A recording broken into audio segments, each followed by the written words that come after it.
اعوذ باللہ من الشیطان الرجیم بسم اللہ الرحمن الرحیم وَلَئِنْ أَذَقْنَا الْإِنسَانَ مِنَّا رَحْمَةً ثُمَّ نَزَعْنَاهَا مِنْهُ إِنَّهُ لَيَئُوسٌ كَفُورٌ وَلَئِنْ أَذَقْنَاهُ نَعْمَاءَ بَعْدَ ضَرَّاءَ مَسَّتْهُ لَيَقُولَنَّ ذَهَبَ السَّيِّئَاتُ عَنِّي إِنَّهُ لَفَرِحٌ فَخُورٌ إِلَّا الَّذِينَ صَبَرُوا وَعَمِلُوا الصَّالِحَاتِ أُولَئِكَ لَهُم مَّغْفِرَةٌ وَأَجْرٌ كَبِيرٌ۔ اس آیت کے اندر، ان آیتوں میں اللہ تعالیٰ نے نعمت ملنے اور نعمت کے ملنے کے بعد پھر اس نعمت کے چھن جانے پر جو کچھ انسان کا رویہ ہوتا ہے اس کو یہاں پہ بیان فرمایا ہے۔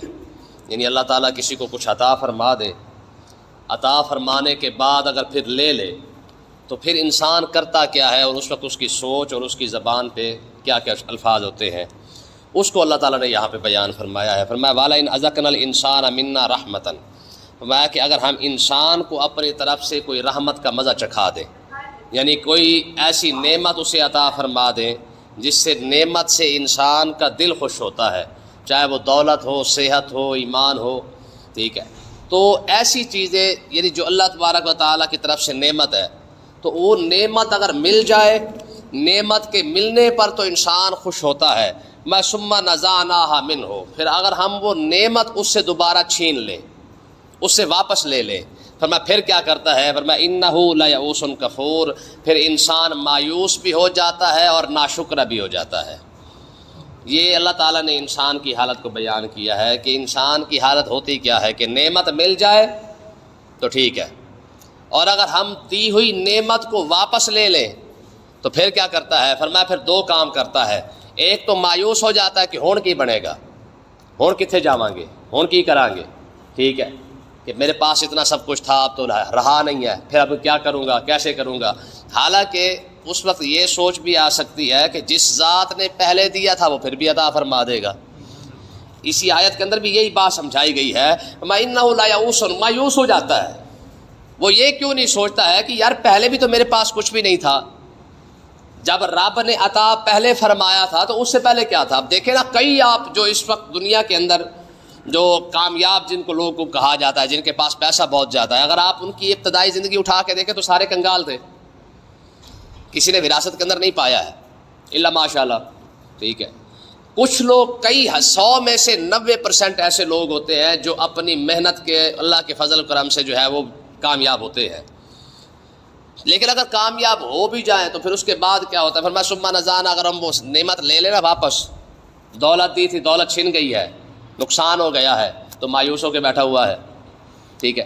صحت تھی، بیماری لگ گئی ہے تو مایوس ہو چکا ہے، ٹھیک ہے۔ اسی طریقے سے شہرت تھی، دولت تھی، جو کرسی وغیرہ تھی یا عہدہ تھا یا جو کچھ بھی اس کے پاس تھا، فرمایا جب تھا تب تو شکر کر رہا تھا، جب چھن گیا تو پھر ناشکری تو ہو گئی ہے، ساتھ مایوس بھی ہو چکا ہے کہ اب کیا کروں گا۔ تو اللہ تعالیٰ نے ارشاد فرمایا کہ یہ انسان کی دو عادتیں ہیں جو اس کے اندر پائی جاتی ہیں۔ کون سی؟ انہ لیئوس کفور، کہ وہ مایوس بھی ہوتا ہے اور ناشکرہ بھی ہوتا ہے۔ کاش کہ اگر یہ سوچ لینا کہ یار جس ذات نے پہلے دیا تھا وہ پھر بھی عطا فرما دے گا، ٹھیک ہے، تو یہ اگر چیز انسان کے دل میں آ جائے تو انسان کبھی پریشان نہیں ہوتا ہے۔ ہماری پریشانی کی سب سے بڑی وجہ یہ ہے کہ ہم سمجھتے ہیں کہ ہون نہیں ملنا، ٹھیک ہے، یعنی مایوسی اتنی ہوتی ہے، جبکہ ہماری بزرگوں کی یہ عادت رہی ہے کہ وہ ہمیشہ مطمئن رہتے، ہمیشہ اطمینان کے ساتھ رہتے۔ جیسے میں آپ کو اکثر ایک بات بتاتا ہوں کہ آپ نے وہ بڑی مشہور بات ہے کہ حضرت بہاؤالدین زکریا ملتانی کے پاس جب ایک شخص نے آ کے کہا حضور آپ کا جہاز جو تھا وہ ڈوب گیا ہے، تو میں الحمدللہ مطمئن ہو کے بیٹھے ہوئے۔ تھوڑی دیر کے بعد بندہ آ گیا، اس نے آگے کہا نہیں وہ خبر غلط تھی، آپ کا جہاز تو صحیح سلامت واپس آ گیا، وہ کسی اور کا تھا، فرمایا الحمدللہ۔ دیکھنے والوں نے جب دیکھا انہوں نے کہا جناب کمال ہے، نہ آپ کو خوشی ہوئی ہے نہ آپ پریشان ہوئے ہیں۔ جہاز کا ڈوب جانا یہ ظاہر پریشانی تو تھی کہ سارا پیسہ جتنا لگا تھا وہ سارا ڈوب گیا ہے، اور بچ جانے سے اس سے آپ کو خوشی بھی نہیں ہو رہی ہے۔ تو آپ نے بڑا سادہ سا اور خوبصورت جواب دیا، فرمایا میاں جس کا تھا اس نے لے لیا تب بھی الحمدللہ، نہیں لیا واپس دے دیا پھر بھی الحمدللہ، ٹھیک۔ یہ وہ مقام ہے یا وہ لیول ہے کہ جس سے انسان پریشان نہیں ہوتا۔ بندہ اتنا سوچ لینا کہ یار اگر مالک اس بات میں راضی ہے تو چلو ہم بھی ٹھیک ہے، پھر بندے کو رب پریشان نہیں ہونے دیتا ہے، ٹھیک ہے۔ آگے دیکھیں، فرمایا اگلا کمال دیکھیں، فرمایا وَلَئِنْ أَذَقْنَاهُ نَعْمَاءَ بَعْدَ ضَرَّاءَ مَسَّتْهُ، فرمایا کہ جب اسے تکلیف کے بعد ہم اسے نعمت عطا فرماتے ہیں یا نعمت کا مزہ چکھاتے ہیں، انسان پریشان ہوتا ہے اللہ تعالیٰ اسے سکون عطا فرما دیتا ہے، ٹھیک ہے، دولت غریب تھا دولت عطا فرما دی ہے، یا کوئی بے روزگار تھا رب نے روزگار عطا فرما دیا ہے۔ فرمایا کہ جب اسے تکلیف پہنچتی ہے نا، تکلیف کے بعد جب ہم اسے نعمت دیتے ہیں تو پھر کہتا کیا ہے، لا یقولن ذهب السیئات عنی، کہتا شکر ہے کہ ان مصیبتوں سے بیماریوں سے جان چھوٹ گئی ہے۔ اور آگے کرتا کیا ہے، انہ لفارح فخور، ایک تو خوش ہوتا ہے دوسرے سے اکڑ جاتا ہے، ایک خوش ہوتا ہے دوسرا اکڑ جاتا ہے۔ اب یہاں پہ بھی یہی مصیبت ہے کہ جب تھا نہیں تو مایوس ہو گیا، مل گیا تو آکڑ خاں بن رہا ہے، ٹھیک۔ اس کی سب سے بڑی مثال خود قرآن پاک نے آپ ارشاد فرمائی ہے، فرمایا کہ جب قارون کے پاس کچھ نہیں تھا تو بہت بڑا وہ تورات کا حافظ بھی تھا عالم بھی تھا سب کچھ تھا، لیکن جب اس کے پاس پیسہ آیا تو اس نے کہا قال انما اوتیت علی علم عندی، یہ پیسہ میری محنت کا کمایا ہوا ہے، آکڑ گیا۔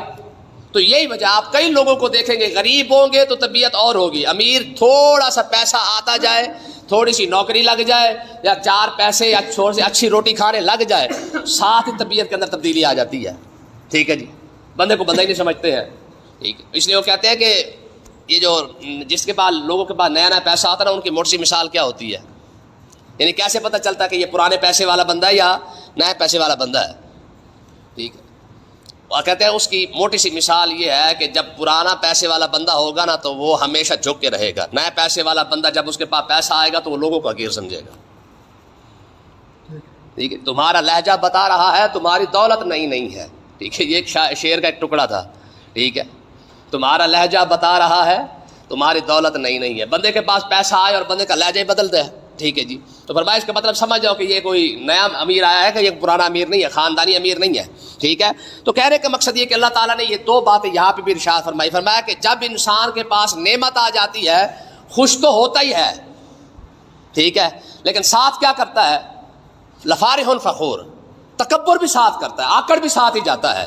تو اللہ تعالیٰ نے اب ارشاد فرمایا وہ لوگ جن کو نعمت ملے اور آکڑ نہ کرے، تکبر نہ کرے، مایوس بھی نہ ہو، ان کو اللہ تعالیٰ نے کیا فرمایا، فرمایا الا الذین صبروا وعملوا الصالحات، فرمایا وہ لوگ جو صبر بھی کرتے رہے اور ساتھ نیک عمل بھی کرتے رہے۔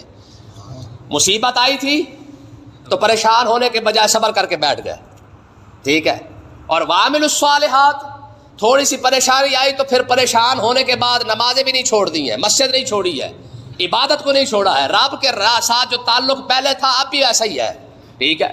تو یہ بھی ہمارے یہاں ایک عام بیماری ہے، تھوڑی سی تکلیف آ جائے گھاٹا آ جائے سب سے پہلے ہم نماز پڑھنا بھی چھوڑ دیتے ہیں، لے 5 نمازیں بھی پڑھیاں، درود پاک بھی پڑھیا، سارا کوئی پڑھیا، ٹھیک ہے جی، گھاٹا ہی سانو آ گیا،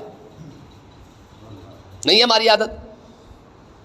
داؤد علیہ السلام کے ساتھ یہ ہوا ہے، حالانکہ قرآن پاک نے 2 جگہ پہ اللہ تعالیٰ نے اپنا خلیفہ کہا ہے، ایک آدم علیہ السلام کو وَإِذْ قَالَ رَبُّكَ لِلْمَلَائِكَةِ إِنِّي جَاعِلٌ فِي الْأَرْضِ خلیفہ، فرمایا یہ میرا خلیفہ ہے، اور دوسرا اللہ تعالیٰ نے حضرت داؤد علیہ السلام کو فرمایا یا داؤد انا جعلناک خلیفۃ فی الارض، ہم نے زمین کے اندر آپ کو خلیفہ بنایا ہے، ٹھیک ہے۔ تو ان کا حال بھی یہی تھا، پیسہ بھی تھا، دولت بھی تھی، حکومت بھی ساتھ ہے، لیکن اس کے باوجود کیا تھا، اللہ تبارک و تعالیٰ کی عبادت اور جناب اللہ سجدہ شکر، اور اس کے بعد جو کچھ عبادت ہو سکتی تھی اس کے قرب کی سارا کا سارا ہو رہا ہے، ٹھیک ہے۔ شیطان نے کہا پروردگار سارا کچھ دیا تا کر کے کرتا ہے، ٹھیک ہے، اللہ تبارک و تعالیٰ نے سارا لے لیا، اس سے زیادہ عبادت کرنی شروع کر دی ہے۔ یہ ان لوگوں کا لیول ہے، ٹھیک ہے، کہ ہے پھر بھی پریشانی کوئی نہیں ہے، نہیں ہے پھر بھی پریشانی کوئی نہیں ہے، ٹھیک ہے۔ تو کہنے کا مقصد یہ کہ اللہ تعالیٰ نے ارشاد فرمایا الذین صبروا وعملوا الصالحات، فرمایا حالات جیسے بھی ہوں بندہ عمل بھی نہ چھوڑے اور صبر بھی نہ چھوڑے، یہ دونوں چیزوں کو کرتا رہے، صبر بھی کرتا رہے اور ساتھ نیک عمل بھی ساتھ کرتا رہے، یہ دونوں چیزوں کو، کیونکہ دیکھیں نا ہر ایک چیز کو، جب ہمارے ہاں دنیا کا ایک اصول ہے کہ ہم کوئی بھی چیز لیتے ہیں تو اس کو چیک تو کرتے ہیں نا، کھنگالتے تو ہے نا اس کو، ٹھیک ہے۔ پرانے دور کی ایک مثال دیتے تھے گھڑے کی، ٹھیک ہے، کہ جب لوگ گھڑا لینے جاتے تو کیا کرتے تھے، اس کو ٹھنگے مار مار کے اس کو چیک کیا کرتے کہ کچا ہے کہ پکا ہے، ٹھیک ہے۔ تو علماء فرماتے ہیں کہ جس طرح تم ٹھنگے مار مار کے چیک کرتے ہو نا ایک چیز کو، اللہ تعالیٰ نے بھی بندوں کو ایسے ہی چیک کیا ہے، اللہ تعالیٰ نے بھی بندوں کو ایسے ہی چیک کیا ہے۔ فرماتے عالم ازل کے اندر اللہ تعالیٰ نے جب بندوں سے فرمایا نا کہ میں تمہارا رب ہوں، تو میں ہاں، جیسی اللہ تعالیٰ نے دنیا سامنے رکھی آدھے بندے نکل گئے، ٹھیک ہے۔ دنیا سامنے، دنیا کو دیکھا، آدھے بندے نکل گئے، یعنی آدھے بندے رب کو ہی بھول گئے. پھر آدھے جو کھڑے تھے ان سے رب نے فرمایا ہاں بھائی میں تمہارا رب ہوں. فرمایا ہاں. جیسے جنت کو دیکھا 100 میں سے جو 50 بچے تھے، 50 میں سے 40 بندے جنت کی طرف چلے گئے. ٹھیک ہے، 10 جو پیچھے بچ گیا نا، ایک مثال ہے، ان تھوڑے بچ گئے پیچھے. تو اللہ تعالیٰ نے ارشاد فرمایا تم نہیں گئے نہ جنت کی طرف نہ دنیا کی طرف، تمہیں کیا چاہیے؟ تو انہوں نے عرض کی پروردگار صرف تو ہی چاہیے بس، اور کچھ بھی نہیں چاہیے. ٹھیک ہے، رب نے فرمایا دیکھ لو کھڑکانا پہلے پورا ہے، کہا جیسے مرضی کھڑکا لے. ٹھیک ہے، تو اللہ تعالیٰ نے فرمایا وَلَنَبْلُوَنَّكُمْ بِشَيْءٍ مِّنَ الْخَوْفِ وَالْجُوعِ وَنَقْصٍ مِّنَ الْأَمْوَالِ وَالْأَنفُسِ وَالثَّمَرَاتِ. میں دیکھ لو یہ لسٹ ہے پوری، اس کو چیک کر لو ایک بار. وَلَنَبْلُوَنَّكُمْ بِشَيْءٍ مِّنَ الْخَوْفِ، خوف سے بھی آزمائیں گے، وَالْجُوعِ بھوک سے بھی آزمائیں گے، آگے مِّنَ الْخَوْفِ وَالْجُوعِ وَنَقْصٍ مِّنَ الْأَمْوَالِ پیسہ بھی چھین لیں گے، وَالْأَنفُسِ ضرورت پڑی تو جان بھی لے لیں گے، وَالثَّمَرَاتِ اور عیاشی کرنے کا کوئی سامان بھی نہیں رہنے دیں گے. یہ لسٹ ہے، اس کے اندر جو پورا ہو گیا پھر اس کے لیے کیا ہے؟ بشر الصابرین. ٹھیک ہے، پھر خوشخبری ہے تمہارے لیے، اس لسٹ سے گزرنا پڑے گا، اس پوری آزمائش سے گزرنا پڑے گا. ہے ہمت تو آ جاؤ، نہیں تو پھر تم بھی جنت میں جاؤ یا پھر دنیا میں جاؤ. تو انہوں نے کہا پروردگار پھر ہم یہاں پہ کھڑے ہوئے ہیں. اور دیکھیں پھر یہی وجہ ہے کہ علماء فرماتے ہیں کہ انبیاء کرام رب کے سب سے زیادہ قریب ہے، لیکن رب نے سب سے زیادہ آزمایا بھی نہیں ہے. اور سب سے نبیوں سے سب سے زیادہ جو قریب ہے بظاہر وہ تو آقا علیہ الصلوۃ والسلام کی ذات ہے. اور حضور نے کیا فرمایا؟ اوذی نبی قط کما اوذیت. تو حضور نے فرمایا جتنا مجھے تکلیف دی گئی ہے کسی کو بھی اتنی تکلیف نہیں دی گئی ہے. جس نبی کی ہلکی سی زبان ہلنے سے بھی پہلے رب تقدیریں بدل دے، وہ نبی طائف کے اندر تکلیف برداشت کر رہا ہو.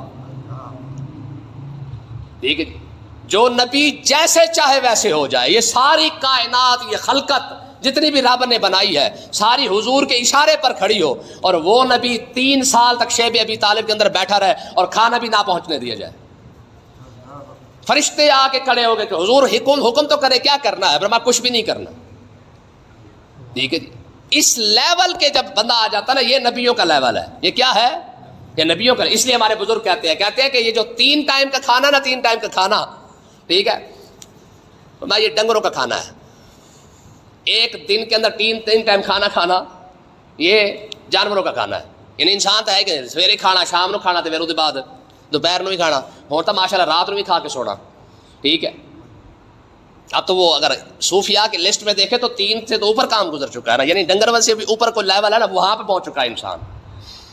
2 ٹائم کا کھانا اس کو علماء نے فرمایا یہ نیک اور صالحین کا کھانا ہے، نیک لوگوں کا کھانا ہے. ٹھیک ہے، سویرے کھا لینا یا شام کو کھا لینا، 2 ٹائم کھانا یہ نیک لوگوں کا کھانا ہے. یہ نیک جو لوگ ہوں گے وہ 2 ٹائم کھانا کھاتے ہیں. اور 1 ٹائم کا کھانا فرمایا یہ انبیاء کا کھانا ہے. انبیاء پورے دن کے اندر 1 ٹائم کھانا کھائیں گے. اس لیے میں آپ کو کہتا ہوں کہ ان کی تکلیفیں چیک کریں ذرا. طائف سے لے کر مکے تک 70 نبیوں کا وصال صرف اور صرف بھوک کی وجہ سے ہوا ہے، صرف بھوک کی وجہ سے. ٹھیک ہے، ہماری قوم کو دیکھے، ٹھیک ہے جی، لنگر ایک بار ملے صحیح، پھر ان کو جو مرضی ان سے سائن کروا لے، ان کو یہودی لکھوا لے، عیسائی لکھوا لے، سکھ لکھوا لے، ان کو ہوش نہیں رہنا کہ ہم کھڑے کہاں پہ ہیں، فوت کی پہ کھڑے ہیں کہ خوشی پہ کھڑے ہیں. جو مرضی سائن کرا لو، بس روٹی ان کے سامنے ہونی چاہیے. فلسطین کے حالات آپ دیکھ رہے ہیں، ان کے سامنے خدا کی قسم لنگر پڑا ہوتا ہے. آپ ویڈیو چیک کیجئے گا، ایک بچہ جو بچے بھوکے کھڑے ہوئے، ایک بچے بھی پرات کے اندر ہاتھ نہیں ڈالے گا، اپنے برتن لے کے کھڑے ہیں، رو بھی رہے ہوتے ہیں. لیکن آپ کو یہ ویڈیو نہیں ملے گی کہیں سے کہ کوئی بچہ خود ہاتھ ڈال کے اٹھا لے. ایسا نہیں کریں گے وہ. یہ تربیت کا کمال ہے. ٹھیک ہے، تو اللہ تعالیٰ نے ارشاد فرمایا الا الذین صبروا وعملوا الصالحات، جو صبر بھی کرے اور نیک عمل بھی کرے. ٹھیک ہے، پورا میلاد سننے کے بعد چاول نظر آنے پر صبر کہاں جاتا ہے؟ حقیقت کہہ رہا ہوں میں.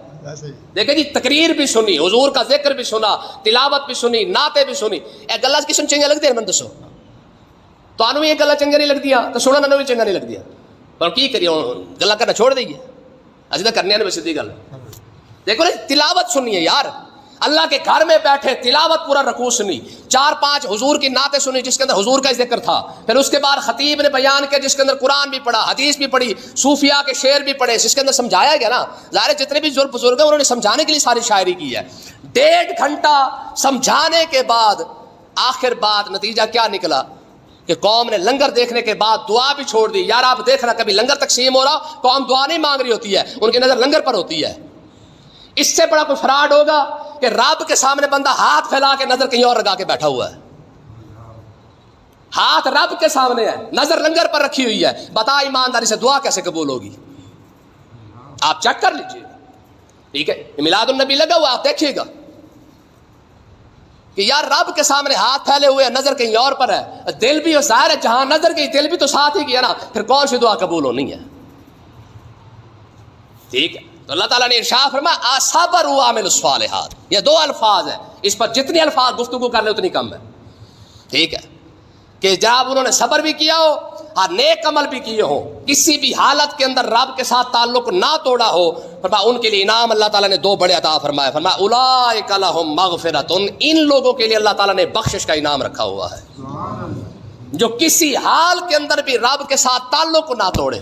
چاہے پیسہ آ جائے, بیٹا جوان ہو گیا شادی کرنے لگا ہے, رب کو تو بھول چکا ہے. فوت کی آئی ہے, منہ سے ایسے الفاظ نکالنا کہ جناب اللہ بندہ ایمان سے ہی فارغ ہو جائے. ٹھیک ہے جی, اس وقت اسرائیل علیہ السلام کی بھی توہین, رب کی بھی توہین, ہر کسی کی توہین کرے جا رہا ہے. ٹھیک ہے, ایمانداری سے بتائیں میت اٹھتے اٹھتے کتنے بندے مسلمان بیٹھے ہوتے ہیں, بالخصوص ہماری عورتیں. فوت کی کے بعد روح نکلنے سے لے کر میت کے اٹھنے تک میرا نہیں خیال کہ ایک بھی عورت بھی ایمان کے ساتھ سلامت اٹھتی ہو, کیونکہ کوئی بھی عورت ایسی نہیں ہوتی جس نے سب سے پہلے اسرائیل علیہ السلام کو نہ پکڑا ہو. نہیں کرتی. جبکہ آقا علیہ السلام کا شہزادہ جب وصال فرمایا نا, حضرت سیدنا ابراہیم رضی اللہ تعالیٰ عنہ, ٹھیک ہے جی, ابراہیم تھے یا قاسم تھے, ٹھیک ہے, تو آقا علیہ السلام کی آنکھوں سے آنسو آ رہے تھے. جناب عمر عرض کر رہے یا رسول اللہ آپ ہی رو رہے ہیں. حضور نے ارشاد فرمایا عمر رونا رب کی رحمت ہے, رونا رب کی رحمت ہے. اپنوں کی جدائی ہوتی ہے, بندہ روتا ہے, اس کا مطلب یہ تھوڑی ہے کہ تو کدھر گیا میں نال لے جانا, ساری زندگی پوچھا نہیں اور پتہ بھی نال تو انہیں لے کے جانا کوئی نہیں. ٹھیک ہے, کہنے تو حرج کوئی نہیں, انہیں کہ نال لے کے جانا ہے. ایمانداری نال دسو, اگر رب مردے ہوئے اختیار دے دے نا کہ جیڑا آخر میں نال لے چلتا نال انہوں نہیں آوی, اللہ کی قسم ایک بندہ بھی بات نہیں کرے گا. ہے جی, کوئی بندہ نہیں آکے کہ میں نے نال لے چل, اس کو پتہ ہے کہ آپ اس نے کون سا بولنا ہے. نمبر ہی ٹنگڑے نا ٹنگ لو, نہیں ہے. ہمارے لوگوں کا بیڑا کر کیسے ہوا ہے, نہ کسی نے چنگا لگڑے گلا تو اپنی جگہ پہ اسی تو بیان کرنا ہے نا. جرا دیکھو, صبر کا اللہ تعالیٰ نے پہلا انعام اور نیک عمل کرنے کا پہلا انعام جو اللہ تعالیٰ نے عطا فرمایا, فرمایا پہلا انعام کیا ہے, اولئک لہم مغفرۃ, کیا ہے, بخشش ہے.